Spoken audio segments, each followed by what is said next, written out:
আপনি জানেন শাশুড়ি আর বউয়ের মধ্যে অধিকাংশ সময় কেন ঝগড়া লাগে? বউ মনে করে যেটা তার স্বামী, কিন্তু তার শাশুড়ির বাচ্চা কাচ্চা না, শুধু তার স্বামী, শুধু তার স্বামী।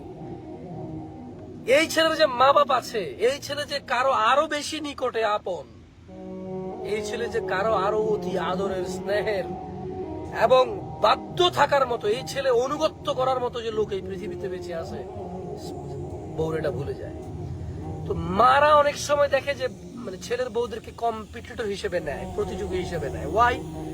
বিকজ ছেলে এতদিন মা এটা করতাম নি, মা ওটা করতাম নি, মা এটা নিতাম নি, মা ওটা নিতাম নি, মা বিদেশ থেকে আসবো কিতা কিতা আনতাম, কার লাগে আনতাম, এভাবে মা মা মা মা মা মা। আমি বলছি না যে বিয়ের পরে বউকে গুরুত্ব দিবে না, তবে মারা দেখে যে মারা ছেলের বউ নিয়ে আসে নাই, একটা প্রতিযোগী নিয়ে আসছে।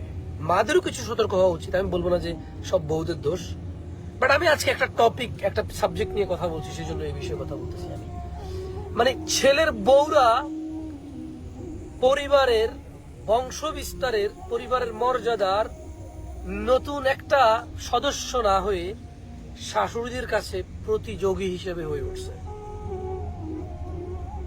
আর ছেলের বউরা এটা ভুলে যায় যে আমার স্বামী হওয়ার 20 বছর আগ থেকে এ অন্য কারো ছেলে মেয়ে, 25 বছর আগ থেকে এ অন্য কারো ছেলে মেয়ে।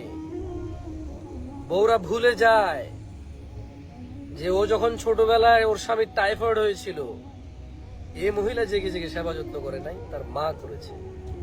বউরা ভুলে যায় ইভেন এই মেয়েটাকে সে পছন্দ করে তার মাই দিছে, যে হ্যাঁ এই মেয়েটাকে বিয়ে করো বাবা, মেয়েটা দেখতে শুনতে খুবই সুন্দর, বংশমর্যাদা ভালো, মেয়ের বাপ ভালো, ভালো পরিবার।